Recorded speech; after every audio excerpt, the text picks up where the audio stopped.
Here we go, back on the Gill Athletics Connections podcast. Just super excited that you would again join us here. I'm always humbled week after week. Amazing men and women coaching all events, all levels, high school, college, elite, middle school, summer, you name it. And you guys continue to come back and listen. And I think that's a true testament to our guest. And that's going to be the whole story for today, too, because this guest is amazing. I've known him for a while now and am super impressed. I'm going to bring up one of the things that impresses me the most about him, and it's not his state titles, although he has a ton of those as well. But we'll get into that. So help me welcome the head coach from Westlake High School down in beautiful Georgia, the wise, the wonderful, Mr. Jason Cage. Jason, how are you, sir? Doing good, Mike. Thanks for having me on. Absolutely, man. I was saying before we hit record here, sometimes it's hard for me to say we only do 52 a year because, one a week, but because it's a lot of work. Each one of these is, Right. time and editing and all that kind of good stuff. But you have been on the list for a while and finally boiled up to get to you. And so I'm super excited. I'm always scared, honestly, Jason, if I put a guy like you on my list and, after a year and a half, it boils up to it's your turn. And then I go to invite you and you're like, no, no, thanks. And I'm like, oh, well, crap. What I had all this anticipation for a year. Right. So I'm super glad you agreed, man. I'm pumped to learn more about your journey, learn more about your involvement in the sport of track and field, and specifically, what's impressive. One of the many things that's impressive to me about you is your heavy involvement in the sport and really coaching and coaching ed, and then some of the things you do with track meets and stuff like that. And so I'm really excited to learn, like, kind of peel that onion back and go beyond just you coaching and the positions or places and programs that you've been at, and kind of get the why behind you do a little bit more than some track coaches out there. And that's not a slight to any track coach out there. This is just Jason's probably will learn his passion, and we're going to find out more about that. So I'm excited to kind of, like I said, peel that onion back and learn a little bit more. Gotcha. Okay, I'm ready. Awesome. You're ready. So that's the attitude I know Ready. of you for years now. You're ready. I love it. All right, man. Well, let's get in our Wayback Machine here. Assuming that you were an athlete, and we certainly know that that's not always the case of the great track and field coaches that we have here on the show. But assuming you were an athlete, somewhere track and field had to start for you. Where does track start for Jason? Well, I started at Banneker High School in College Park, Georgia. That's where I graduated from. Hmm. Under a great coach. Man, we're still friends today. Coach Edward Stegall. He puts on a program for special needs kids also. But I'm a great supporter of his program and what he does. He's not into coaching anymore, but that's where I started at Banneker High School. So you didn't run until high school? Right. I didn't run until high school. I started like ninth, 10th grade, Yeah. and I also ran for Quicksilver Track Club. Oh, is that right? I Yeah, don't think I knew that. That's yeah, a boy, that's Quicksilver. classic there, Yeah, buddy. Come on. man. Back in the 90s when we had a dirt track, it wasn't no rubber track then. Dirt flying in your face. And Yeah. DC Express Track Club also. Yeah, man. Well, who was the kid? We had a kid who at Troy, this would have been the late 90s. He was Mhm. Quicksilver. Was also he was a football guy that ran track. Um, Greg. Oh my gosh, what was his last name? Really, I mean, big, fast guy. I wish I could remember his name now. Oh my gosh, that was so long ago. Greg Garth. Does that name ring a bell at I all? remember that name. I remember that Yeah, name. I yeah. remember that name, Greg. Yeah, he was fast. I loved him. He was a good kid. Anyway, I feel better about you not starting track until ninth grade. We get some of these coaches on here that started back in third grade and 3 years Same. old, and I and Yeah, I'm yeah, a and yeah, I'm a yeah. guy who also started freshman year, and I'm like, and I feel like it makes me feel a little bad, like. Why in the world wasn't I doing it early in my life? What led you to track and field and any other sports? Well, really, man, one of my friends told me to come out for football. That was like ninth grade. Uh-huh. He was the running back. Carlos Lacey told me to come out. He played for Stanford. Still good friends with him today. And I wanted to play football. I wanted to be their star guy, so they put me at defensive back. Um, I was like, yeah, JV that at that time. My best friend was running my way. He was a running back, and I had to tackle him. And he trucked me head on. And next thing you know, I just see black and stars. So that next day, I was like, "Oh, this sport is not for me." So I went on to track, and man, and I realized, hey, I'd rather take the lactic acid than getting concussions and seeing black stars and lights. No doubt. It's funny because you'll hear a lot of the machoism of football of like, if you can't take a lick, don't come out here. And it's like, yeah, yeah, yeah. By the way, not everybody can, and maybe not everybody should be taking some of those hits. I have real concerns about our football players at all levels with Yeah, that kind of stuff. yeah. So So yeah, what? that's where I started at. Why track though? What was were you a speedy kid? Were you beating Um, all the kids in the neighborhood and stuff? yeah, I saw that, God had blessed me with a gift to run, and I excelled at it. It was a good stress reliever. I bonded well with my teammates, and it was just a camaraderie. And after that ninth grade, man, I just took off. I started running with summer track clubs, and I just loved running track. And I did that all the way up through college. I went to Meridian Community College in Mississippi. Did you really?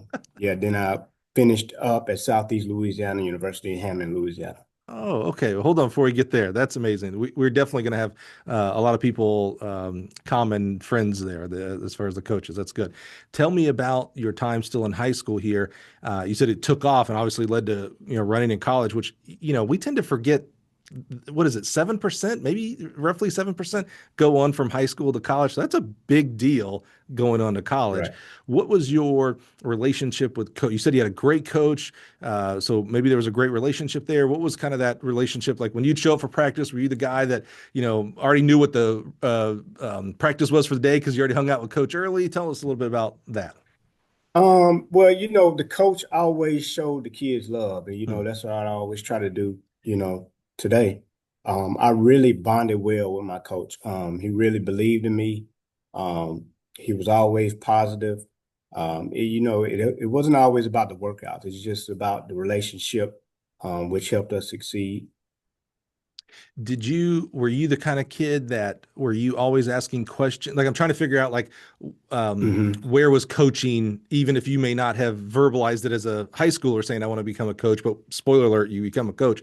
Were you the kind of guy, a kid that was asking about the workouts and why we did them and why do we do this workout today and this one tomorrow? Or were you just, all grace to you, you were 14, 18 years old. Were you just a kid who was like, run? Okay, I'll run. That's perfectly. Yeah, I wasn't the type of kid that asks why we're doing this and why we're doing that because I saw the success that he had with the program before I even got there. So there was really no question. I knew there was going to be a hard day, easy day, a hard day, easy day, and I just did what the coach would tell me to do, and he put it all together for us. And were you a track fan, a track nerd? Like, did you know who if you were a sprinter, did you know who all the top sprinters at the Olympics were and all that kind of stuff? Oh yes, sir. That was when track and field news was out. I would go to like I think it was I don't know if it was Barnes and Noble at the time, but Yeah. I would go to the local magazine store. I couldn't wait. I would get my whatever $4. I would go to that section, pay for my magazine, and I couldn't wait to get home to read it. We didn't have the iPhones of today, Right. man. I would just read that thing and look at all the rankings and just study it like an encyclopedia. Yeah, they call it themselves the Bible of track and field. And boy, Right. They are. I'm enough religious that I wish they wouldn't call it that. But boy, I mean, nails it though. I mean, come on, same thing. Just cover Right. to cover, 5 times. Everything, dissecting all the. What was your? Did you have a favorite episode? A favorite magazine? If it's not episode. What Column. the? Yeah, or what do they call it? Dadgummit. Like, so they'd have the recruiting one, they'd have the Olympic one, Yeah. they had the different themes. Did you have like a favorite one or was it all of them all Yeah, the time? my favorite one would be the recruiting one. Then the first page I would go to was the rankings. Yeah. I would go to the page and see, where we at in the high school rankings, et cetera, et cetera. I spend a lot of time on that page. Yeah, I did too, and I don't know why, because they couldn't have printed the magazine would have to have been this thick to get to where I was and Right. where my team was. So it was ridiculous, but it was eye opening. It was the internet before the internet where we could see Right. what was going on in California, Texas, New York, etc. Like, holy cow, those cats are running what in California and Texas? It was always very eye opening. Right. Right. Right. Yeah, I love that. What? Um, but I do say track, man, really, of course, God, but track really saved my life. I started out at a school called Riverwood High School in ninth grade. Mhm. And I begged my parents to come to the South Side because I was from College Park to go to Banneker, and I ran track there. Went through some rebellious years during my teen years, But when I started running, of course, my coach, he really helped me out. It just helped me to get, stronger mentally, physically, and also spiritually. And then, everything just turned around for me.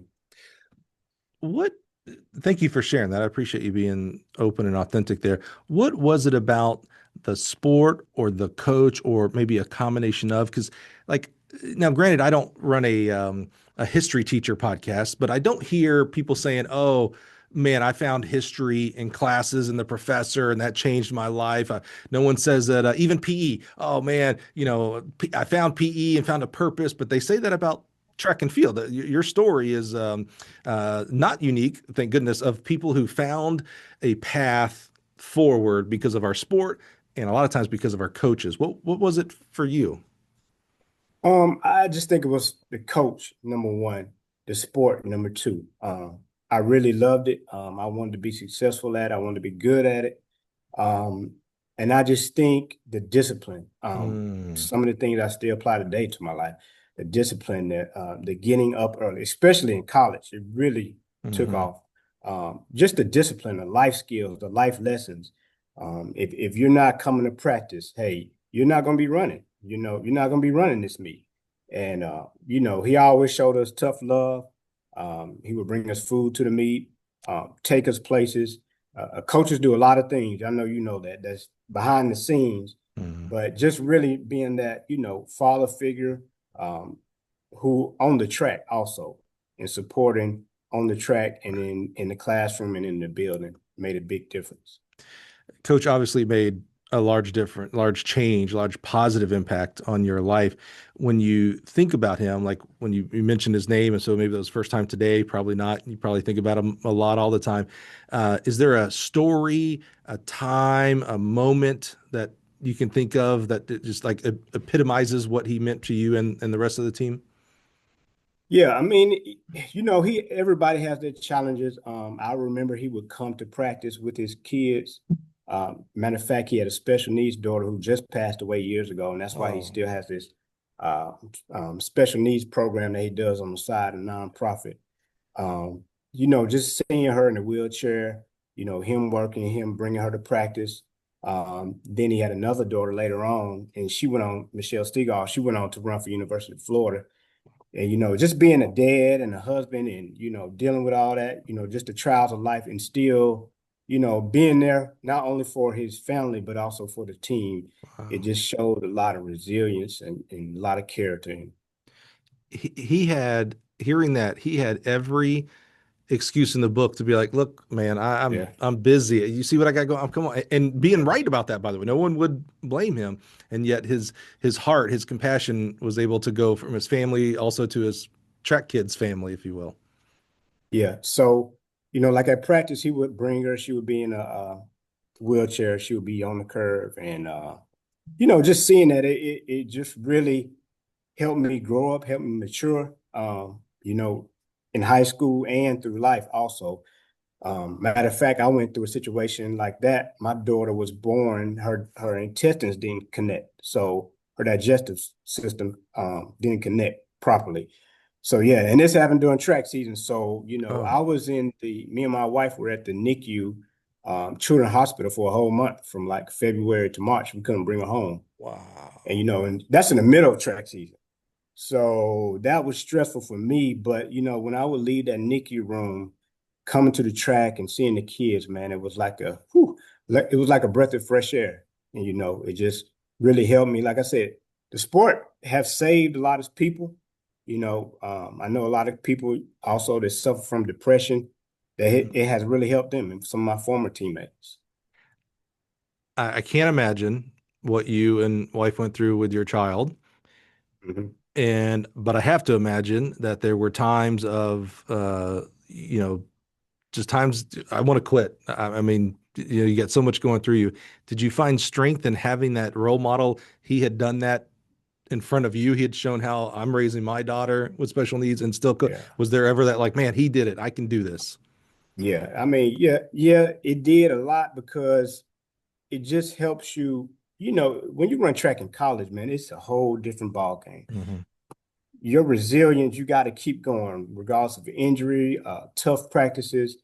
You just got to keep going to get to the other side. But doing that and going through that, it really helped me grow up, mature. Yeah. My daughter's fine now, but just going through that period of time when track, any coach knows when track officially opens up February and March, and you got parents. I remember I was in the hospital, a parent calling me about why is their child in the 200 instead of the 100. I'm like, I'm in a NICU, man. It I'm not don't thinking about that right matter. now. Yeah. Yeah. And that's what a lot of people have to realize, let coaches coach, just let the pieces fall where they may, and everything will work out. Yeah, I think we very easily forget because we're so used to, in this example, Coach Cage, but we forget it's Jason first. And Jason is Right. married, Jason has a family, Jason has outside Right. Right. Right. passions and charities, etc. And we forget we get very myopic on, oh, it's Coach Cage, so why is my kid doing this or why is my kid not doing this, etc. Yeah, we're people first, and I will, and I'm sure you've heard me say this before, Jason, there's no bigger fan than a track field coach than me. And I still think it might be the fourth most important title you have because dad, Right. son, Mm-hmm. father, those are way more important than coach. And Right. we Right. get it's very easy for us to think of coach as our first, as our identity. And it's like, man, you're maybe fourth or fifth down the line because there's other things that are Right. important. Wow. Okay. So give us a little bit of time context. What year did you graduate high school? I graduated in 1996. 96. Okay, so you're 2 years past. Okay, so senior year, you're getting ready to maybe think about the next level of college and running and going to Mm-hmm. college. Tell us, you said you already kind of gave us where you're going. You went to Meridian. Why Meridian, and what were you thinking of majoring in and becoming as an adult? Yeah, well, before Meridian, I had offers from like University of Mississippi, Ole Miss at the time, Hmm. but my grades was not there, Mike. My Yeah, grades was not there. yeah, Like I said, I had my rebellious years. I skipped school a lot, went to a lot of skip parties, and it caught up with me. So that's why I had to go to junior college freshman. yep. But it was a blessing in disguise for me. So I went to Meridian.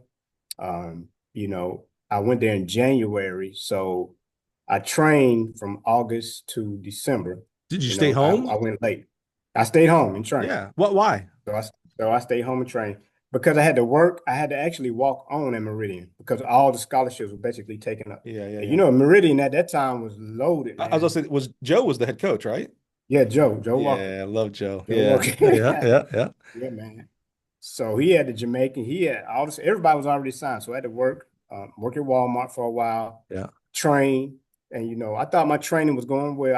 I was training, but it's different when you train by yourself, and Absolutely. then when you get with these other guys, it's totally different. It's like, oh, I wasn't even really training. So I get there, and man, that first some of the first workouts, I was like, oh, this is what college is about. Like, I uh-oh. thought I was the guy. I thought I got third in the state. I thought I was the man. Then I get there and see the Jamaicans, the Kenyans. I'm like, oh, these guys are like grown men, but they were my age. Yeah, So yeah.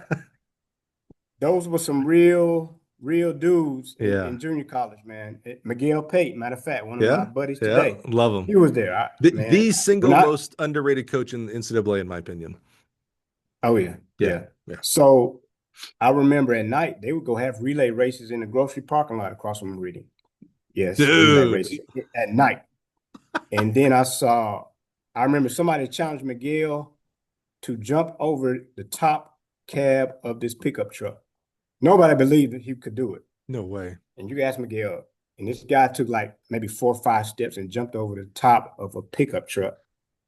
And next thing you know, he had the world championship. I that's would say I very, believe it very because he was common. an athlete of all athletes. Yeah, yeah. I was Still like, looks man, this like is he could jump wild. 28 Yes. feet, by the way. He's Yeah, amazing. yeah, Yeah. yeah.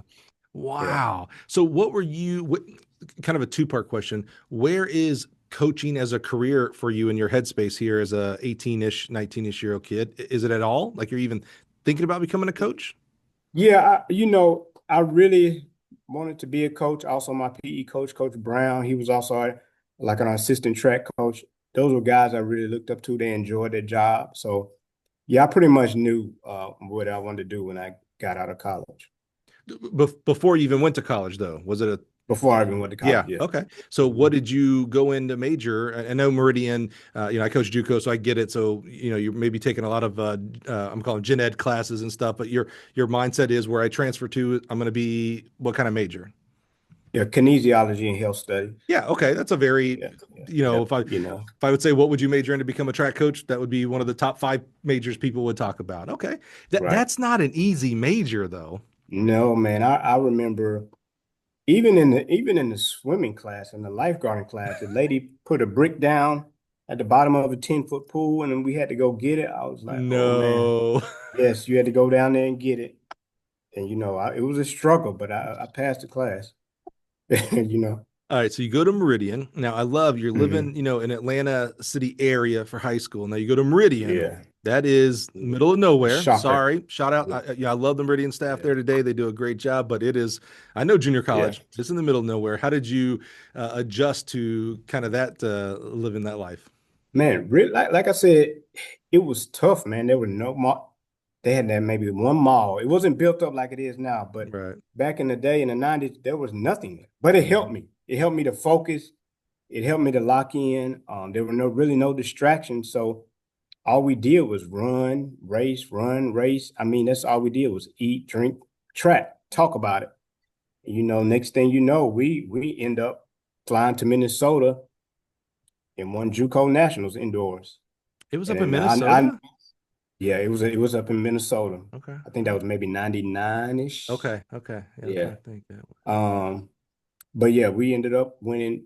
We had a little airport. I think the airport still exists in Meridian. And I never forget, Coach Walker put us on these, I think it was ASA at the time, propeller airplanes, and we just went through a drop. And man, Dude. it was so scary. Like I didn't know what happened. Like 200 feet drop. Those air pockets. Yeah. Teammates throwing up. I was like, man, I'll never forget this day, man. I thought I was dead, but we made it. This is the big one. This is where it all ends. Yeah, yeah, yeah. An airplane in the middle of nowhere. Yeah. Oh my goodness. All right, you go through junior college. Now, junior college can be tough for many, many reasons. Any school and college can be, right? But you mentioned like there was nothing else to do but lock in, but it's real easy. And again, I'm talking from experience with my own athletes. It's also real easy that there is nothing to do, and you do find yourself with a lot of free time. It's also very easy to go find the trouble that is out there everywhere for us. But you were able to keep your head on straight and keep your eyes on the prize for what's next. Yes, sir. And I think that goes to a lot of good teammates too, man. Hmm. Because when I went there, man, the Jamaicans showed me love. I wasn't coming home. They would cook on the weekends. All right. The Kenyans would cook their meals, and it was just a good team. A good team, and they showed love, helped each other stay focused. We stay up there on the holidays together, but I think it was the team that helped get every person through that junior college. one of the The many teammate. one of the many great aspects of track and field is the international flavor to it, if you will. How was that? I mean, that seems really kind of cool in regards to Jamaican feeding you for the first time. You never had their type of Right. food. A Kenyan comes in and says, "Oh, let's share a meal here." Like, and then Yeah. you learn about other people's cultures. It helps put your life in perspective. Maybe some things you thought were pretty tough, and you're like, "Oh man, Joe over here, he had Right. it way tougher than Right. I did." Right. How was that experience kind of learning these other cultures that you were around there in Meridian? Oh man, like I said, they treated me like brothers, man. That team right Awesome. there, and I think that was the only championship team I was a part of in college that won a championship. Hmm. But I don't think, but I know we were like brothers, man. We always looked out for each other. That's awesome. We put it out on the line for each other.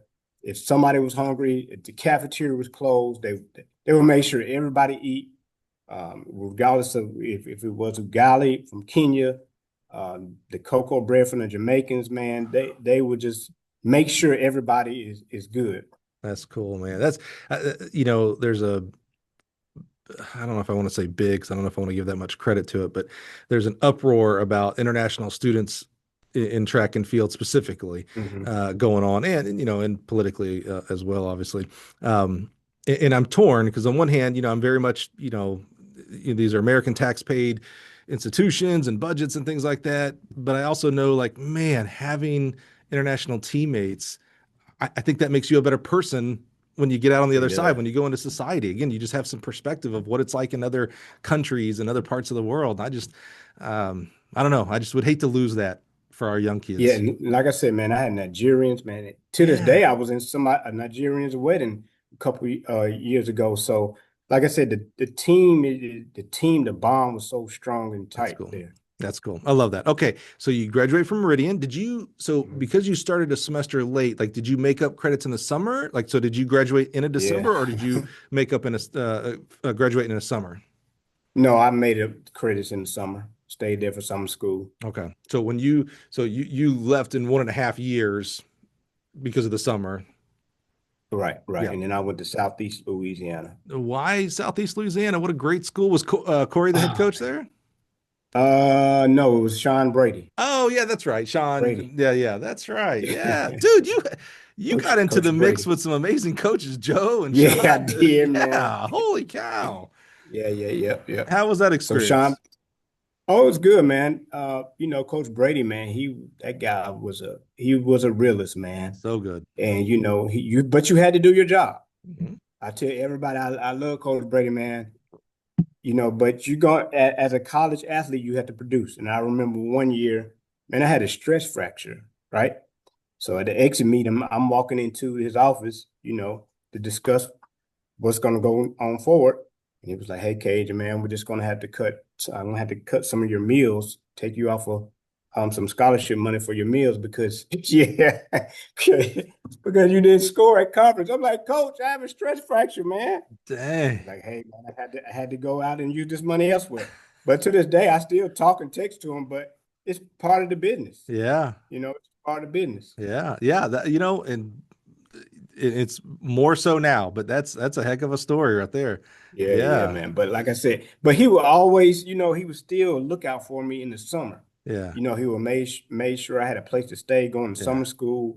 He would make it up on the other end. But yeah, he Yeah. always looked out for me. I love him. We actually had him on a panel. So we had him and Corey Mistretta. Those guys are both Okay. at Parish Catholic High, and That's right. Brian Fetzer. It was all about coaches who had coached in college, but went from there to high school, and so what some of the pros and cons and things like that. And they were the great insight into the differences and some of the positives. And I still look at our high school coaches, and I know, boy, especially as teachers, man, Oh God yeah, bless teach. y'all.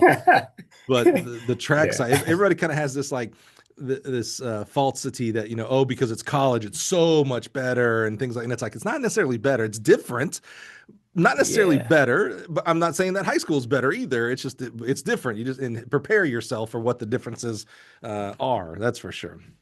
Yeah, get ready to live at the airport Yeah, that's Thursday it. through Sunday, January until what, Yeah. July, August. Yeah, yeah. There was a really cool discussion on Twitter this past weekend about home visits and are they still valuable and what's the ROI and things like that. And I was like, yeah, I was like, I wonder if we ever do get to a part because you talk about travel, just because it's the fall and you're the sprint coach doesn't mean you have it off because it's no track. Right, You right. got to go home visits and stuff. And it's like, man, we're just always on the road, and Right, our right, families miss out on a lot of things because of right, that. So, right. yeah. All right, so you're at Southeast Louisiana, and you were there before the new track came in because that's fairly Right, right. So I didn't new. get to Yeah, yeah, see it. yeah. Oh Right. man, dang it! It's great. They did a great job there. Okay, so you're getting kinesiology degree. You're running. Boy, Sean's taking all your meals. You're not eating. Thank God for your teammates. What you graduate? What's the first step? You said you wanted to be a coach for a while. What's the first step we take into the profession? Well, first I started volunteering at the school down the street, St. Thomas Aquinas, Okay, there in uh, Hammond. with Darren Hammond. We won the state championship across country there. Dang. Yeah. So then I come back home to Atlanta.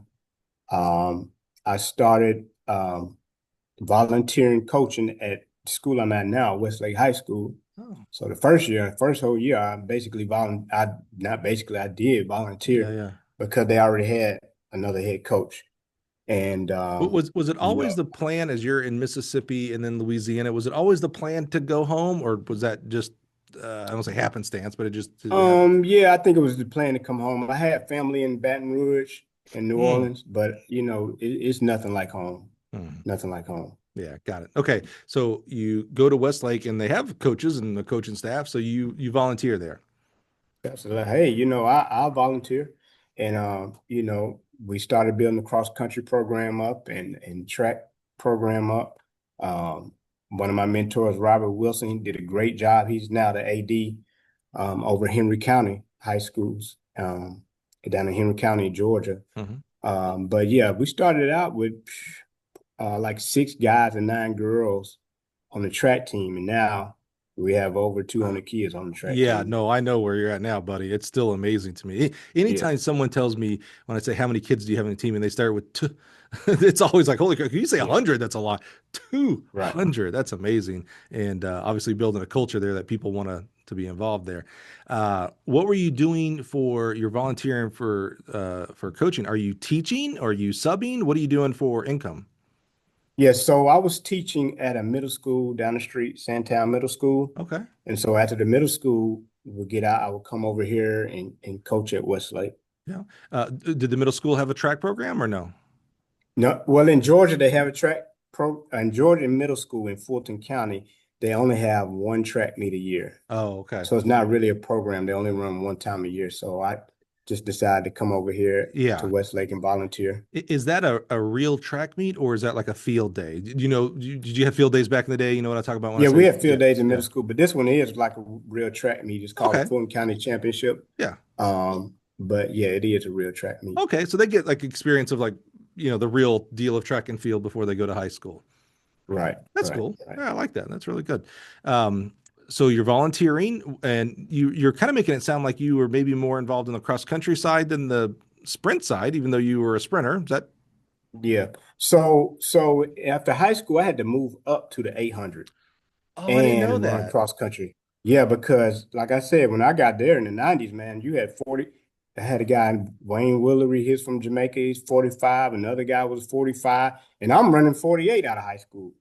So you have to move up. There's no space for you, you Right. know? So I moved up and started running middle distance and cross country, 8Ks, 10Ks. Yeah, I adjusted, man. You Oh, just had to bro. adjust. Yeah, yeah, yeah. From a 200, 400 sprinter, you move up, to Yeah. 8Ks. I think the worst pain I ever felt was when we had, what was that? We had JUCO. It was at Texas A&M. Uh-huh. It was like a qualifying meet. I think Seneca Lassiter them was running too. It wasn't a qualifying meet. It was just a regular meet. I saw Yeah. Seneca Lassiter and the Arkansas boys. And I remember, man, them almost lapping me, man. I was like, this is for the birds. And I remember, I think it was Coach Brady took us back to Mississippi, and I was laying down back in that, and in those white vans back in the day, and I didn't. Yeah. I laid down with my eyes closed the whole way from Texas A&M to Mississippi. I didn't even get out to eat. I was in so much pain. I was like, oh, I didn't know a 10K can hurt like that. And I was running like 31s, Right. 31. Them boys were running 28. I'm like, oh my God. That's the worst pain I ever felt, Mike. I almost felt unconscious. I remember that it's kind of same time frame. I was at Troy and we went to, I think it was Nationals, and maybe it was a year or two later, I can't, but it was around the 2000 time frame. And the Arkansas boys are running, and Yeah. Coach McDonald is literally like communicating their pace to, like, all right, run 65 on this one, and they would run a 65. And they'd come back around. He's like, all right, move it to 62. It was during the 10K or whatever. I might be wrong on my Right, right, right, times. right. Don't be atting me here about that. But it was just so like clockwork. They just almost like a metronome. It Yeah, was just yeah, boom, yeah. boom, boom. Oh, you need a 70? Okay, I'll do a 70. Oh, you need a 65? Okay, I'll do a 65. It was just those guys. And Seneca, obviously a national champ and big time 1500-meter guy and could run any of the events. That Right, was, I mean, it's no joke today, obviously, either, but that was a right. fun time in track and field, that's for sure. Yeah, yeah. So what year, what was your last track season? We're kind of going back here a little bit, because now I'm starting to think, I was like, well, we were in the kind of the same region, maybe at the same time. What was your last track season? What year? What season? That was like 2002. Yeah, because you graduated in 2002. 96, you missed your, yeah, yeah. Okay, yeah. So Hmm. I was at Troy until 2000, but then I went to Kansas JUCO, and then Indiana, Ball State University. So I thought maybe we would have, but I saw the Meridian guys a lot too. So I bet you there's some point where we Yeah, had the you same probably track seen meet. me. Yeah, yeah. You guys came up a lot to like the I think they still have this meet, but it's a little different. The Alabama relays, because I Yep, knew yep, Joe Alabama. well as a kid because I knew his dad at Ole Yeah, Miss and stuff. yeah. So yeah, what a great time. That's a lot of good memories. Man, Okay, Joe was probably like 24 when he was my coach. I was gonna say he's about. I think we're roughly the same Driving age. us, So yeah, driving us to meets at that yeah. age. Yeah, Yeah. yeah. No, that would make that would seem fit. He was and is amazing. I love Joe a lot. Okay. Volunteering at Westlake. You're teaching middle school. Volunteering at Westlake.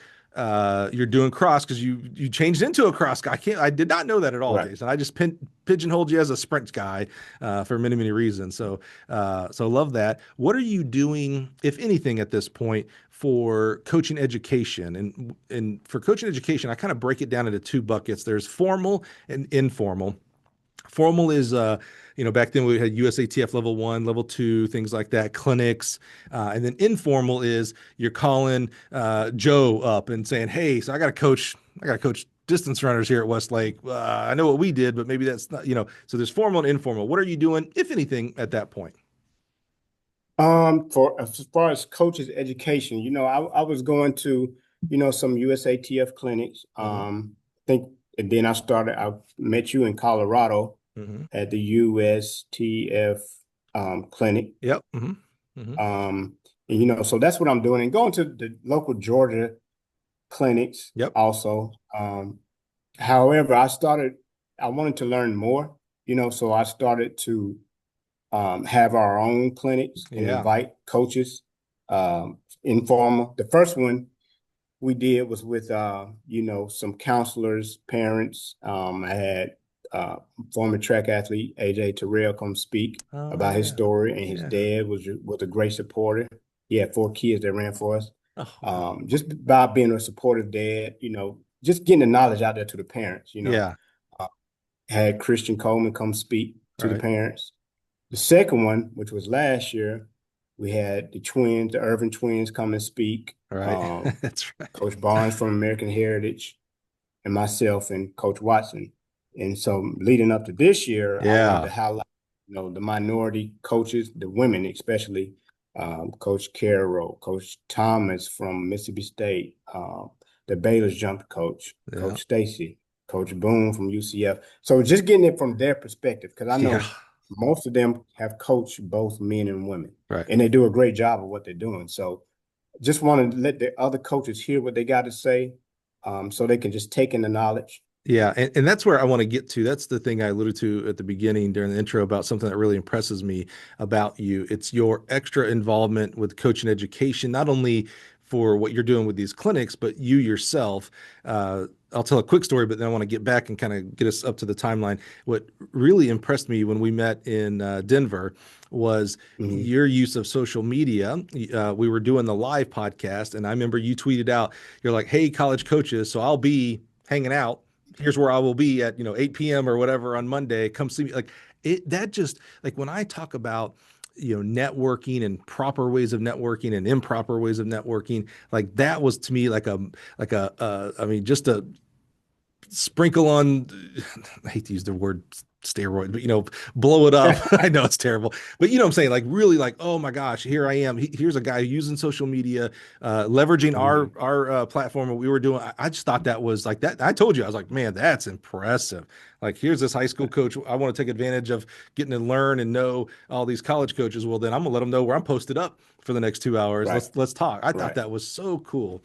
So I want to dig into that here in a little bit, but let's keep moving forward. At Westlake, volunteering, coaching distance. Spoiler alert: you become the head coach. So how do we keep progressing?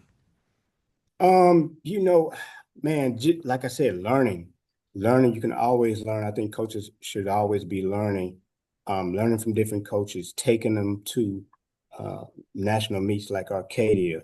I'm going to out-of-state meets. We've been to TSU relays, some of Miami Northwestern meets, and just learning and seeing these different teams and coaches. I remember Coach Lee from Bullets, man. I remember first time we went to Arcadia, we got out there maybe a day or two before the meet. He was like, "Hey man, you got to come earlier than that." And and I planned it for the next year. And I said, okay, you know what? We're not gonna be jet lagged, because that was our first time. I was a rookie. I said, we're gonna go 2 days before the meeting.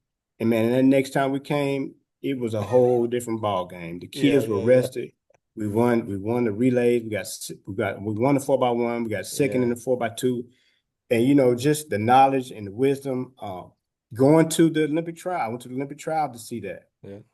Going to the SEC championship, I think that's one of the best places a coach can learn. When you go to a big time SEC meet, I went to Kentucky this year. I went to the NCAA meet in Texas. I think that's one of the places you can learn so many things at those meets. You Hmm. know, If you're open to it, I think you're right. yeah, yeah, Yeah, I yeah, think that's one of the impressive things about you is you're open to these things affecting you and changing you in a positive way, and giving those opportunities to others, your athletes and your other your coaches and things like that. Yeah, that's so right, impressive. right. So how do you become how do you go from volunteer coach to head coach? Yeah, so a coach had left, so our AD said, "Hey, I want you to take over." Coach Hankerson, she said, who she's been here a long time, our basketball coach. He said, "I want you to take over on the girls' side." I said, Mm-hmm. "Okay."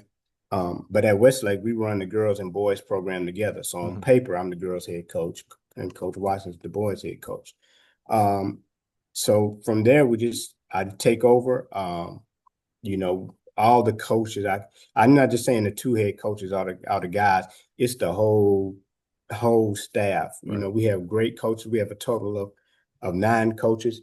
They do good with the girls. I always make sure I have, an elderly female on the staff, or older female, not say elder, Yeah. older female, older mature, You and know, and a younger she's and a listening younger to that. You're female. going to get in trouble for saying Yeah, elder. yeah, Yeah, yeah. yeah. Okay. Well, Just let, yeah, yeah. a older female, but they do good with the ladies. And the younger female, she does good with the ladies also. But over the year, that kids see the success, we begin to win. We go on a three-peat, we begin to dominate teams. We take our losses too. We take our lessons, call them lessons. We take our L's too, and we learn and keep moving on. But I tell all the kids, who get scholarships at the end of the day, it's all about getting that degree. Mhm. You want to run fast. You're only going to have a little window that you run fast, okay? But you're going to have to go on and do life. You're going to get married, have kids, have a job, and you're going to have to apply these same principles to your family and your job at times. Mhm. So let's double click into what you have done at Westlake, and I don't mean the athletes necessarily, although unbelievable. It's been amazing there, continues to be amazing. I was more so I got to visit. I don't know, was that a year ago? Yeah, last year, yeah. Yeah, it was last Mhm. year. Sometimes it all blends together, unfortunately. And you have done a great job, you and your staff, and really you and your staff, but also you have to have great support from your athletic department, your principal, Mhm. etc. But when you go there to Westlake's track, you see an obvious attempt to promote the athletes. There are you've been very blessed to coach, Gatorade Athletes of the Year and things like that. So those Mhm. posters are up. You host the, correct me if I'm wrong, but I think this is correct. The Christian Coleman invite is there as well, where you have Correct. Christian, because Christian, you ran for Westlake. Yeah, he ran for us ninth grade. He ran Yeah, for us ninth, and his sister, that's right. his sisters ran for us all 4 years. Okay, that's right. So there's a connection there. So you have him back on things like that. Uh, where did the idea of doing these extra things? Because you could run a very successful, many successful track and field programs around the country don't do, and I'm not giving a real great picture of this. It's really immaculate what they do here, guys. Um, but you could have a great track program without any of that. I don't know that any of that maybe. I'm sure it added some part of it. The kids want to see pride in themselves and things like that. But you got to coach them and love them first and foremost, right? But where did the Mhm. idea to do that extra stuff, the banners and many other things that you've done, where does that come from? I just think this comes from passion, man. I love the sport. Like I said, I want to promote the kids. I want to, put the kids on a pedestal. That's our sport. We love our sport. If you love your sport, you're gonna go all and try to go all out for them. We have some more projects on the way, but that's what we like to do. We love track and field. So, that was the idea to put the record board up, the school Mhm. record board. Mhm. We're working on the stadium record board now. State championships, if you win Gatorade Athlete of the Year, you get your poster up. But, we love our sport. When you go to Kentucky, when I went to Kentucky, they have their athletes up, you know. Mhm. You go to most of these colleges, well, Oregon, they're like, Mhm. uh, they just love the sport. And I love the sport as well. So, okay, so is that where it's coming from? Because you go to uh, many, many other great facilities for your high school for track, for meets and Mhm. things like that. And this is no diss on them, but you don't see that at every place. But because you've Right. allowed yourself to be open to going to a Kentucky and a Texas and an Oregon, you see Yeah. those and you're like, well, wait a minute, why? Just because we have high school after the name instead of university, why can't we have that at Westlake? Yeah, you have to go. Like I said, going out, I think some of the best lessons things I've learned is just going out and seeing and looking and see what they do, see how they promote their athletes. And that's what we have to do here. That's what we want to do here. And we just want to continue that and put it on a pedestal and promote the sport because that's one of the biggest sports in high school also. Yeah, very true. What percentage of your success, and I don't necessarily mean the state titles, although that's part of it. I think you having 200 plus kids in your team is a success because I think kids, they have a lot of choices today. There's a lot of things they could do at Westlake. There's a lot of things they can do in that area that don't even have to do with the high school. They have a lot of choices, but 200 plus choose to go to track practice, which is not easy. By the way, this ain't I'll say this is the chess club, and I'm sure somebody from a chess club is going to get on to me, but they choose to go do a hard sport. How much of all what I define as success, that whole amalgamation of things, do you contribute to the signs and the record boards and kind of the I want to call it the flash, but I don't want to diminish what you're doing by trifling it off as flash. Is it Mhm. small? Is it big? What part of that? I think it's kind of small, Mhm. but I know that when it attracts other people, I know that. Like, because when you come in there to a football game and you see the big crowds come into football, that's what they see up there. So, they say, oh, this is what they have for the 100 meters. This is who has the record for the boys 100 meters. Oh, they have a Gatorade Athlete of the Year. And they could be there for football. But Right. they might say, matter of fact, a parent came up to me and said, hey, where did you get these signs from? My son runs track. He had the school record. I want to get his name on the board. But just, or any other parent, they might say, hey, I like this. I would want my child to come run for Westlake because Yeah. they see that we care about the sport.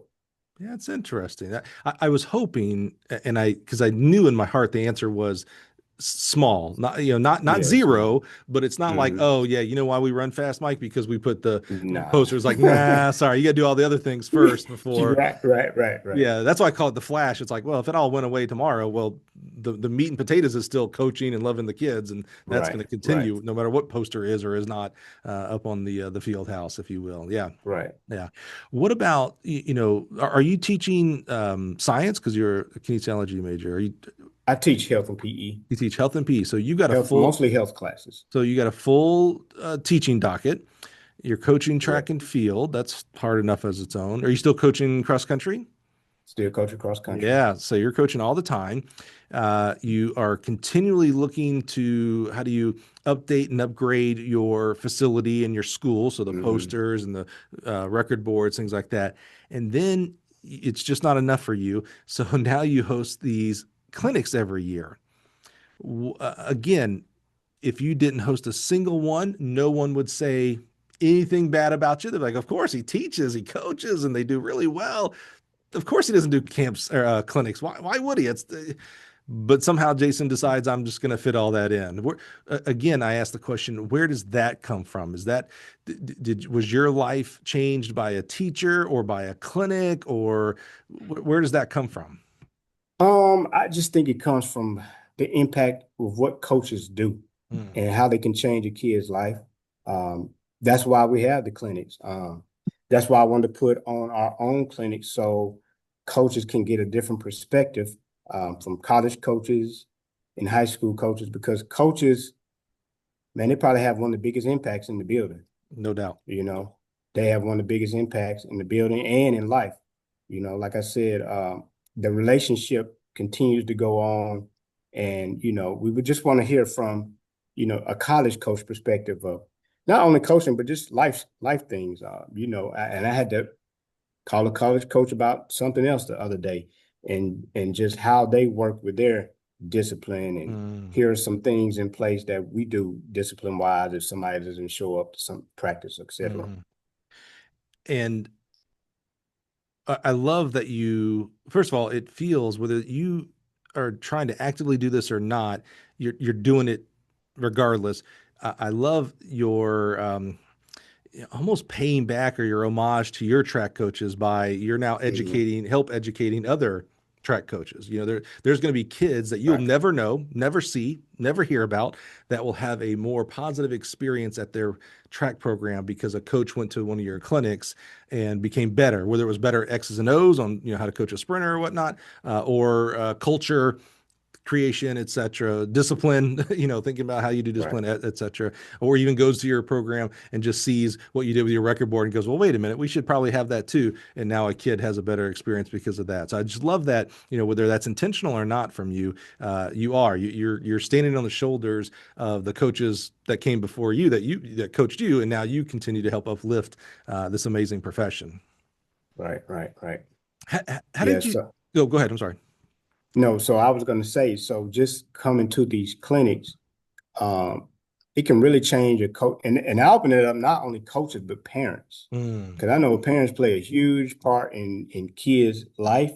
They may be coaching them on the side while they come into our practice. Yeah. So I open it up to coaches and parents because I know there's a lot of track parents who play a big major piece in that track kid's life. So I wanted for them to hear it also. Where does the idea, your clinics you have kind of a theme to them? Almost every clinic I go to doesn't have a theme necessarily, right? It's like, here's these great Right. coaches, and that's good. That's the majority.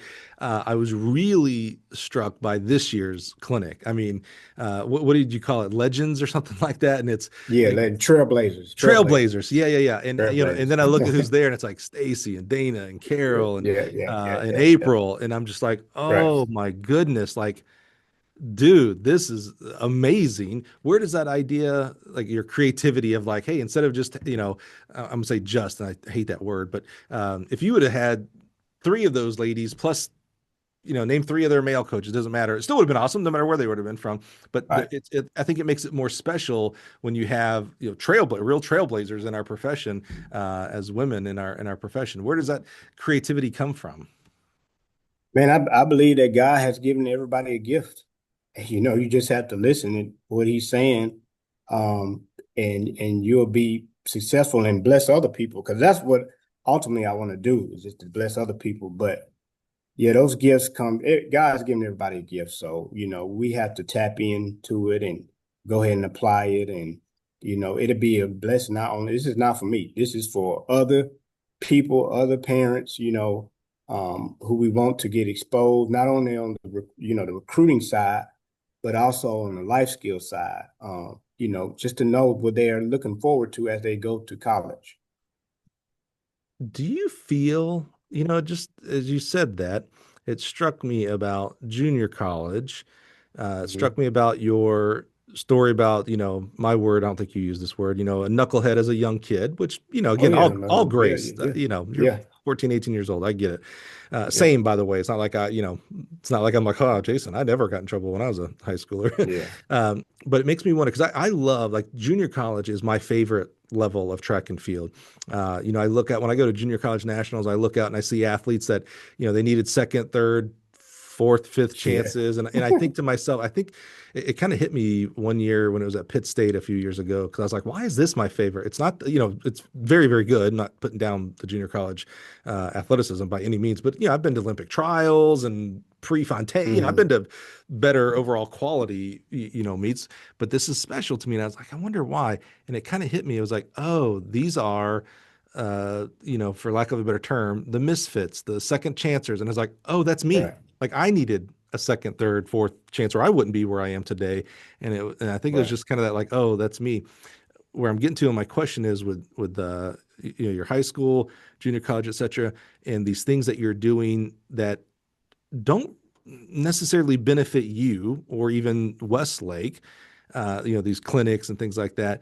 Do Mhm. you have a feeling of like that you owe, like because of the second, third, fourth chances that you've gotten, and now you're a very successful coach and male and teacher in this society? Do you ever have a feeling of like I owe my old coach, I owe my old teacher that gave me a second Yeah. chance at JUCO, etc. Like I said, man, track has, man, if I didn't run track, I wouldn't have been in a lot of places, especially in college. I wouldn't have seen a lot of places. I wouldn't have met a lot of people. My life would totally be different. Yeah. Just the exposure, traveling, flying, staying with this person, staying with that person, meeting that person, and even going back to Quicksilver, Mm. a coach who passed away, Ernest Dixon, years ago. We had a dirt track and we were running on dirt track, man. And, just the passion he had for track and field. Mm-hmm. They weren't getting paid for that. Right. Those guys back in the 90s, man, they straight volunteers for years. Not just 1 year. I'm talking about years on Right. top of years on top of years, staying out there long hours. Those guys really love track and field. And, another guy, Coach Foster, he still coaches there. Hmm. Uh, they just love track, man, and they now probably coach somebody's grandchildren that they coach. The other day in class, somebody came up to me and said, "Coach, you taught my dad." I said, "Nah, I'm not that old." And she brought me the pictures. I said, "Yeah, I did teach her dad. Yeah, No way. Yeah, you're not that old. yeah, Holy cow. yeah. Nah, I'm not. Had to be But like yeah, your first yeah, student ever. yeah, yeah, Yeah, I was about to say, holy yeah. cow. Yeah, that's a little, it was a wake up call. Same when one of my first time my athletes became a coach. I was like, oh, wait, I coached you. What do you mean you're a Right, coach? You're a real adult. That's amazing to me. Yeah, that's right. unbelievable. All right, I just wondered about that because sometimes we get in those situations where we feel like we owe, and sometimes that comes from a place of inadequacy of like like you're always chasing that because I owe, and I just wanted to make sure you knew you don't owe anybody anything. You're doing an amazing Hmm. job. You've paid all debts that you may have occurred through life, and now you're continuing, like I said, to stand on the shoulders of the giants of the men and women that coached you and poured into you and didn't give up on you. And now there's kids that are benefiting from that because now they get to say that about you. Coach Cage Right, believed in me. He did not give up on me. He gave me the second, third, and fourth chance that I needed and deserved, honestly. So, um, right. yeah, I love that.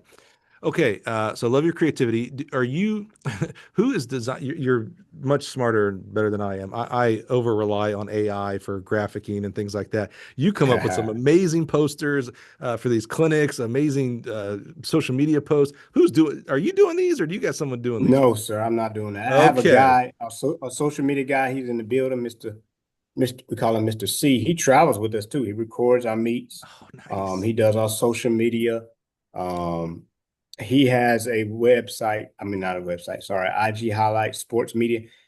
He was a former football player. He ran track too, so he loved to cover us. Yeah. He loved to do the AI and all that. Yeah. So, and it's 2025, so we have to move with the time, Yeah. like the kids move. Yeah, he does an excellent job, dude. I, Yeah, I I'm he's still good. picturing that the poster for the clinic coming up, and I'm just like, man, that was really well done, man. That's Yeah, really yeah, good. yeah. That's He cool. does Well, good. tell him people he don't even know are very impressed with his work. He does a Yeah, he fantastic does job. great. All right, Jason, let's turn to some of the kids you've coached. And we really don't talk much about the individual kids and things like that because many things go into it. And I don't want to say I really don't care. That sounds so callous, but I more want to talk about you have coached some of like America's top kids, like number one recruits and things like that. I'm curious how that is. Most of us are going to coach very average kids, not because we're average coaches, but because there's a reason why it's called average. That's what the most of our kids are going to be, and hopefully we end up coaching a state champ or a state qualifier, and that's huge and that's awesome. That's bravo. What's it like coaching some of these kids that you've been blessed to work with? These uber elites, like, and when I say uber elites, I'm not I mean, I don't want to overstate it, but not understate it. I'm talking about he's got kids that have gone to every whatever you think is a big name track and field program that have gone for visits there and have signed there and things like that. So you get a lot of attention. I should say it this way, there's a lot of attention that comes with that. Not always positive, by the way, Hmm. but a lot of attention comes with that. How do you handle, some of the, oh boy, I don't want to overstate this, the mega stars? That sounds terrible, but that's different than coaching. I don't even want to say a normal kid. This is a terrible question, Jason. How do you handle all the crap that comes with coaching really good kids? That's probably the best way to ask that. I think first, this is my 22nd year, and I'm learning over the years, you have to, with the NIL thing. I know City Job was our first NIL guy. He was the first African American male teenager to sign with Brooks Shoes. Is that right? So he was the first one. But before him were plenty others. And I think one thing I learned from one of my mentors, Coach Robert Wilson, you have to sit down with the parents at the beginning of the season and go over almost everything in detail. Yeah, so you have to be proactive. You have to be proactive about it. There are going to be ups and downs. There are going to be times you may have to discipline. If they don't, comply to your rules. But at the end of the day, it's all love, from the coaches. And I think most of the parents pretty understand that. And sometimes they do have a lot of more requirements as far as travel and, they got invited to this meet, that meet. But I think at the end of the day, if you're just proactive from head on, starting August or September, sitting down with that parent and going over everything, I think everything will pretty much work out. And you have experience with this because I can never. It's City, right? That's City. yeah. Mm-hmm. He wasn't your first Gatorade Athlete of the Year, so it's not like he may have been your the First every NIL person. yeah, I was gonna say the track world changes every year, so yeah, Yeah. it was different than some of the others. And it's I love how you said that about you didn't use this word, but you were describing communication, sitting down with the parents, talking to them, because Right. good friend of both of ours, Joe Lee, has been on the show. And I asked him the very similar, how do you deal with, you got a Yeah. special thing in your hand here, and Yeah. that means everybody is coming at you. Yeah. By the way, Joe has been called the dumbest coach in the world 100 times on social media and stuff, and it's like Amen. it cracks me up. It's just so amazing. It's It's so part of funny. it. It's part of it. So funny. It's so funny. It's crazy. But he said the same thing. That I'm trying to tie it in, like, oh, this seems to be a theme now of coaches who have these, elite athletes. It's like, oh, you better get on the same page as parents quickly, or it goes south quickly. Yeah. Yeah, that makes sense. Yeah, y'all just have to, everybody has to come together to meet. And like I said, being proactive really helps.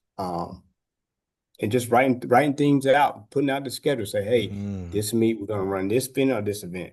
This meet you may be resting. This meet I want you to do just relays. Things like that.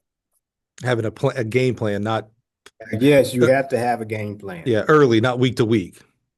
Yeah, early on, have a rough draft. Basically, Yeah, that draft yeah. might change, but just putting it out there in the classroom Right. on the board. Hey, this is what we're doing this week, this week, this week, this week, this week, and just adding up the times that they may run their signature event Yeah. from state and backwards. You have that plan right there to your left, don't you? Yeah, no, it's not. It's not over here to the left. But I'm saying when I have Okay, because you keep looking at like this plan. Yeah. yeah, I'm talking like I'm in a meeting now. Yeah, But right. that's how we do it.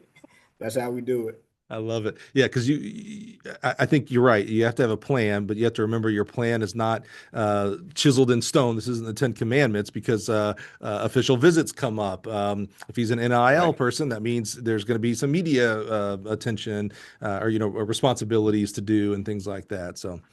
Right. Now I mentioned Joe, and I love Joe to death. I've been very blessed to become friends with Joe. Has been called an idiot 100 times on social media. I have not I've heard been that called worse about. than that. I haven't heard it. I was just about to say that, but No, that doesn't mean it obviously happens. People will call, my mentor and just a great friend and have so much adoration is Boo Schexnayder. And there are plenty of people that think Boo doesn't know what he's talking about. Okay. So I know you and staff have gotten that. How do you deal with that? How do you deal with people saying, well, I would have done this or I would have done that? And by the way, that means he would have done so much, he would have run 42, whatever. Hey man, I've been cussed out to my face. In social media, you can say whatever you want to, but when you have a parent come up in your face and say, if you this, that, Yo, yes, wait. So I think you really have to, like I said, man, you have to have God. yeah, But after that, the social media is cool. But when they say it to your face, that's a whole different ball game.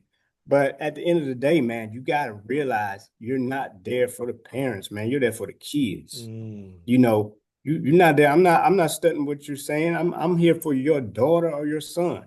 right, And I may have to sit your daughter down. I may have to sit your son out of meet because they don't want to do this workout or they don't want to come to right, practice. Okay, well, you won't run. And you're here, you're at Westlake. So I have told, plenty of people, plenty of parents, if you don't like it, there's how many, 800, 900 schools. You might want to go transfer somewhere else. right, So you could you could do whatever you want to do. If I go to a restaurant and I do not see any cars, nobody ever goes there. Why would I go there? right, right, right, You're here. You chose Westlake. I didn't choose. right, You right, chose.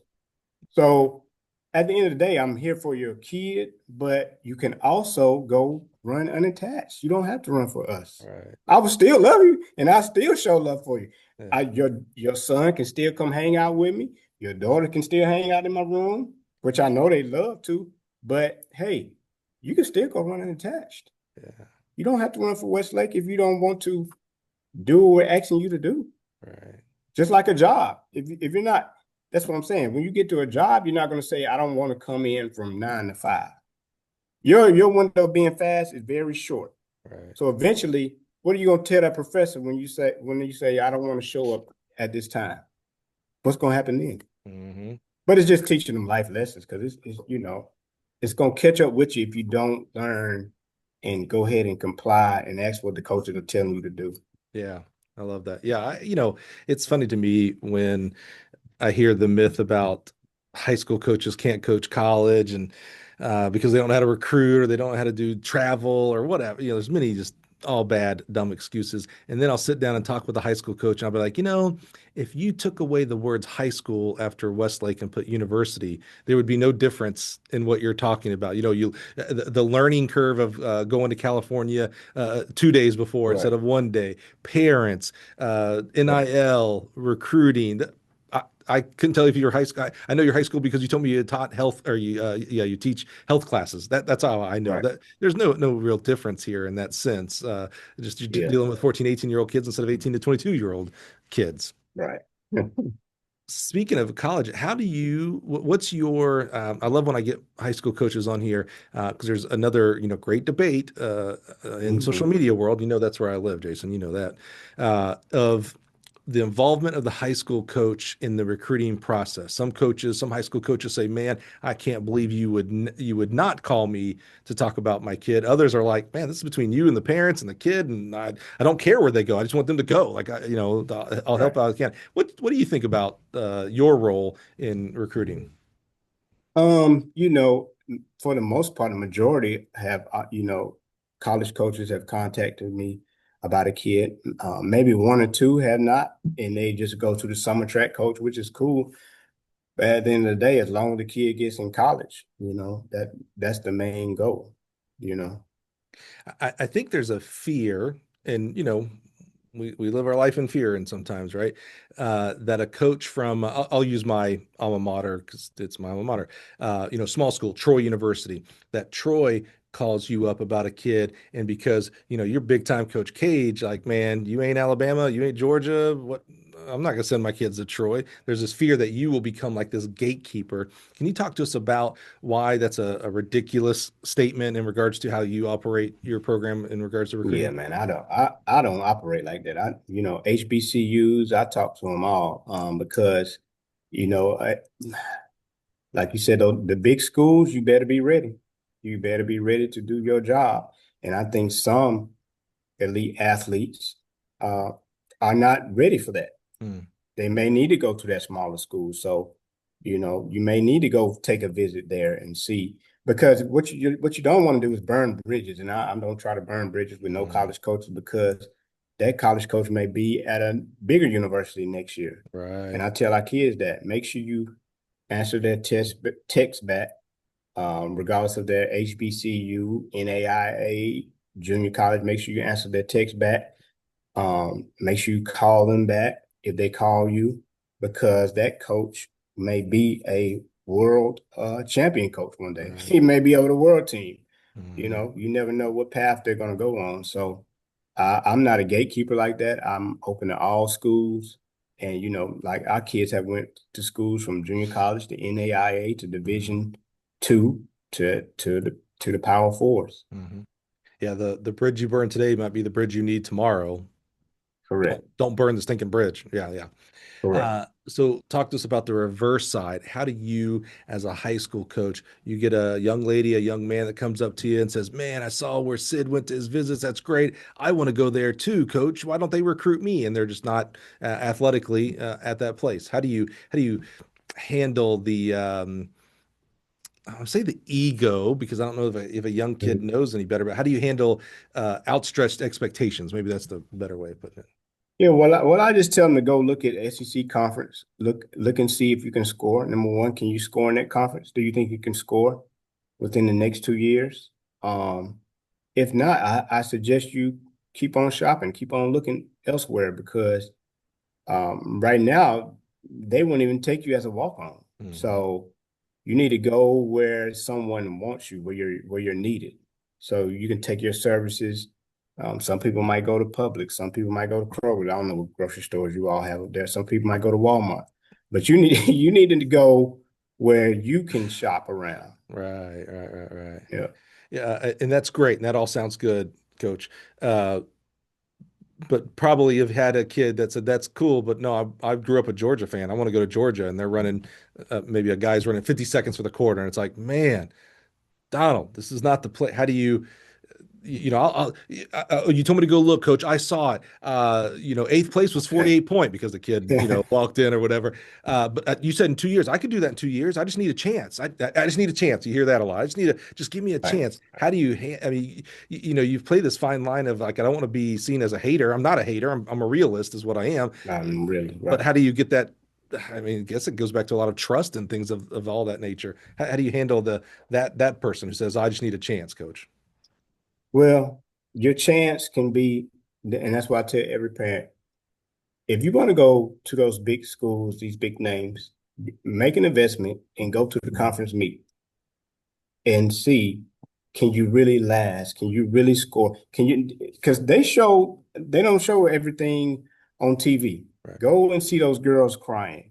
Mm, Go and see when you warm up and the coach don't tell you to order for the 4x4 until it's time to get on the line. Can you handle that type of pressure? right. Are you built for that? Are you built for the check-in area when everybody's mean mugging you in the 4x4, other teammates talking? They're not gonna show that on TV, So that's what I say. Go invest and go to the meet, all these meets around here, and go and see how the environment is and see if you can really last and stand. Do you think, you talked about being at USTF CCCA. I was very impressed. Was it, yeah, I think it was this past year at the Texas Track and Field Coaches Association. I turn Yeah, around and yeah. there's my Georgia Hey, coach. I'm like, what do come you in. do? Did you take a wrong turn? Like, what are you doing here? Nah. Do you think these relationships, both high school coaches and college coaches, that you not only make through the recruiting process of the kid, the kids that you have being recruited, but through USTFCA, going to the SEC meet, et cetera, has that been a help? Like, do you think you've gotten a kid 10 more percent scholarship because of the relationship you're having, or gotten them a roster spot when maybe they might not have normally gotten a roster spot? No, I don't think I've gotten anybody more money, but I can say I think I've earned coaches' trust Right. and being a realist about the kid, you Hmm. know, telling them what they're probably going to experience and go through. But I think I've earned some of the coaches' trust with that. Yeah. Yeah, I think so. I knew there had to be something to it because relationships matter at the beginning and the end of the day. I think Correct. relationships matter, and I think especially college coaches that see you trying, you wanting to be involved. I think honestly, when I look at a person and I go, man, here's a person who hosts their own clinic and they don't have to. That's the kind of thing that impresses me. It's like, man, doing Right. things you don't have to do and you're doing it for others. Right. That's the kind of person I want to be around. That's the kind of person I want to know more about. That's the kind of person I would trust when it comes to other decision-making possibilities. So I wondered if there was something to all the relationships that you're building. Yeah, and I want to say one more thing about an athlete. We always talk about Gatorade Athlete of the Year, but I think, and I was talking to our other coach, Coach Watson, we need to have a teammate athlete of the year Mm-hmm. with over the past couple of years with the best attitudes, who's there to serve. You could trust them. And I'm gonna invite one of my former athletes. Her name is Andrea Howard. She's in WWE. Lashes is her name. Lash Legend. Oh, So wow. she triple jumped for us, man. She was one. When they say coaches, I have favorites, and she's one of my top 5 favorites because of her attitude, and she would just always, be respectful. And she played basketball. She went to college in the WNBA. She did track, just to stay in Wow. shape. She ran on our 800. She ran on a 4x4, sorry, 800, and she has a triple jump record.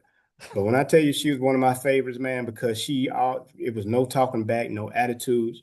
Yes, sir. No, sir. Respectful. Wow. Um, I think we need to have like a team that, to me, that's bigger than Gatorade Athlete of the Year. Yeah, If you yeah, have yeah. all those Gatorade Athlete of the Year and you've been through things that I've experienced in coaching, because you're gonna go far in life, and that's what I tell people. You're gonna go far in life. Yeah. This person may be Gatorade Athlete of the Year. However, this person may not be as fast as you, but they're respectful, have a good attitude. Right. They're on time. They do what the coach tells them to do. They're going to go a long way. Yeah, that's akin to the when coaches for conference and state and nationals, the Coach of the Mm-hmm. Year awards. Man, Mm-hmm. some conference. I've seen this in the college side. I don't know if I've seen this in the high school side yet, and it certainly isn't prevalent in the college just yet. When they give coaching staffs of the year, and it's like, oh, Right. yeah, and Right. I believe in the leadership and of the head Yes. coach tremendously, but to win a Yeah, championship, everybody. everybody, the throws coach who didn't even have kids score, that's the guy that drove Right. your bus, helped your fundraising, whatever, Right. helped Right. you as the head coach. Like you need a shoulder to talk to after a meet. It's the staff that comes together, and I love Right. this idea of like our greatest athletes get all the awards that they're due and they're amazing. That's awesome. But there was a teammate that helped that individual at some point in time as well. That's why relays are Right. so much better, in my opinion. Oh yeah. Yeah. Yeah. The relays are. Yeah, It's a team. It's a team effort. 100%. You've seen it. I have to imagine you've seen this. You'll see kids that just using numbers here, can't break 50 to save their life on an open Right. 400. But boy, they get that baton in their hand and they know like, oh, I'm running for that person up there, and not just me. Split 48 something all 48. day. Correct. Yeah, yeah. It's something Yeah. different when you're running for somebody or something else and not just yourself. Oh yeah. Makes a difference. I think so. Well, Jason, what's got you excited about the future? You're the kind of guy, you and I have enough conversations. You're always thinking. You're always Mhm. planning. There's always, I feel like you have like this at least a top 10 list of I want to get this done and this done and this done, this done. What's on your mind? What do you got coming up here? Um, just getting ready for these meets, Christian Coleman Invitational. We now made it a 2-day meet instead of a 1-day meet because there's just so many kids. And just getting, upgrading. We're getting a new stadium record board out here, and just gonna purchase some more equipment and just getting ready for the year. I'm excited about the year. We may not have the big names, Right, right. but like I said, man, I like the kids who we have. I like their attitudes. I like their passion, and just ready to work with them and continue to run and continue to learn. Just throughout life and helping others get in school. Helping others get a scholarship because that's what it's about. Going to USTFCCA, any other high school track clinics not in Georgia? No, not in Georgia. I'm gonna go to the Texas one. I'll be there in January, Good. so I'll be Yeah. back at that. Continue to learn. Very cool. I love coming down there and just hearing the coaches. Plan on going back to the SEC. I think it's at Florida this year. Take a couple. I took one of our coaches last time, so I want to do it like a get more coaches or like a coaches trip. I So that's the plan. I think it's even closer, buddy. I'm pretty sure Georgia hosts SECs this year. Oh, okay. Well, that's Yeah, even better. because we're doing their facility right now, and I'm pretty sure it was like, oh yeah, I think the all this is leading up to them hosting this year as well. And then I Okay. just heard, I'm glad you mentioned that because that made me think. I just heard over this weekend, and maybe you didn't hear this, maybe you don't, maybe I'm breaking the news to you. That'd be so cool if I'm doing this, by the way. I'm hearing the Georgia high school state championships are now going to be at Georgia's facility. Yeah, so they're going to be at UGA. Yeah. And this is the thing, Mike. It's the same week as SECs, I and the wondered. same. Yeah, yeah, I yeah, yeah. immediately started looking at dates. I'm like, oh, So, wait a minute. Those got to be real similar. No so, way. so they said we can't host. So it's Monday. I think it's Monday, Tuesday, Wednesday, Thursday. Each day has a classification For the high school. um, for high school, Yeah, yeah. and I want to. Yeah, so it's going to be pretty busy. And I then, know it was originally scheduled for Florida, but I don't know if oh, because we're going Monday through Thursday. so do you think SECs will be Friday, Saturday, Sunday, or the previous, like SECs leading into Georgia high school, or vice versa? It's usually that weekend, like May Like 7-9 or something 15th. like that. Yeah, for 15. Yeah, yeah, yeah, yeah, yeah. Yeah, yeah, yeah. So it's the same weekend state, so I don't know what they're gonna do. First I Wow. heard it was at Auburn, then I looked it up. They said, okay, it's at Florida. But I hold on, I got to do a real time check. I am really confident, which means I'm probably wrong, that it's at Georgia because I remember just thinking about like I said, we're doing that facility right now, and I was like, oh, that'll be perfect. I'll definitely be at SECs this year.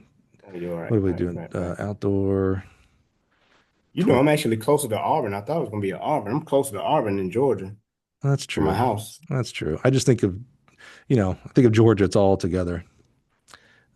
SEC. Oh, here we go. I don't know if this will have it. No, this says 2025. Oh man, why can't? Let's see how good. I'm just gonna ask it. Oh yeah, I almost went to AI and did it. Where is 2026 outdoor SECs. SEC championships? Man, I'm a big AI fan. It ain't always right. You know where it Oh, it's says not. What is it? What does it say? A? It's so Is dumb. So it a track, Mike? when you Google, it now gives you the AI answer before it gives you the links. And so it Right. says, I'm reading this verbatim. The 2026 SEC Outdoor Track and Field Championships will be held at Hayward Field in Eugene. You run your It says AI wrong on that. It says from June 10 to 13. So that's the NCAA, and so it's mashing things up. What a dummy. Okay, hold on. SEC schools set to host future NCAA championship sites. Let's see what this says here. I'm gonna go to Georgia. So it doesn't say there. So you said Florida, you thought. Let me go to Florida. Oh, this doesn't have it at all. Oh, this is all. Oh, there's 26. No, this doesn't have it. Hmm. 2025 was A&M. Yeah, no, it doesn't have 2026 on here. Yeah, no, I don't know where it is. Okay, I thought it was Georgia. I'm hoping it's Georgia for a couple of reasons. One, Hmm. the new facility would be amazing. Two, when I heard about the Georgia state championship, I'm like, oh man, that'd be so cool to just wrap it all, like Right. just stay down there for the time. That'd be really fun. That'd be Right. really Right. cool. That'd be awesome. Well, maybe I'll see you at the state meet this year. Oh yeah. Yeah. Jason, man, I'm so proud of you, brother. I just Thank you, love Mike. what you do. I love that you pour into your kids. I love how, I think 99% of all the conversations you and I have had, only 1% of that has been about like a city and things like that. And that's not a diss to city. He and I had some Mhm. back and forth on Twitter. Good back and forth. Like seems like a very good young Right. man. I love him and definitely absolutely rooting for him. So that's not what I'm saying. But what I love is that your identity as a track coach, your identity as a person isn't wrapped up in like, look at me, I coach city. Very much like Joe, by the way. I know Yeah, Joe man. gets all the attention because of Quincy.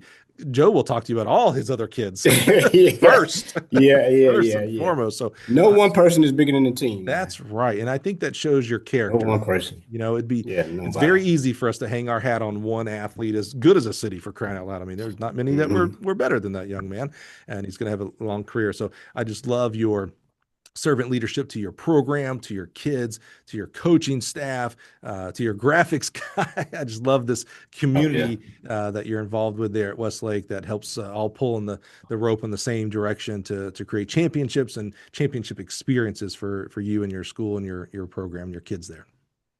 Appreciate it, Mike. Appreciate it. Absolutely, man. So thank you so much. The most expensive thing you can ever give me is your time, man. And I know school started 2 weeks ago. It's never easy. There's never a good time, especially for my high school coaches who are teachers, man. So I'm just grateful for your time, openness, and authenticity today. Okay. Appreciate it, Mike. Absolutely. Guys and gals, Thanks thank for you. having me. Absolutely, brother. You deserve it. Guys and gals, thank you so much for being here. It's a truly a blessing, man. I love our high school coaches. It's amazing what they do. I mean, it really is. When you think about coaching track and field is, a very small part of their day. They're teachers. And by the way, don't forget their spouses and there's families and, a life outside of coaching. And they continue on a daily basis, a seasonally basis, getting it done with the young boys and young girls under their charge. And like I said, any program that has 200 kids, they're doing something right. Kids have a lot of options. They're attracted to success. They're attracted to discipline, and that's definitely the case here at Westlake with Coach Cage and the staff there in Georgia. So thanks again for being here today and helping me uplift and honor this coach. Join us next week. We'll do it all over again. Thanks, guys.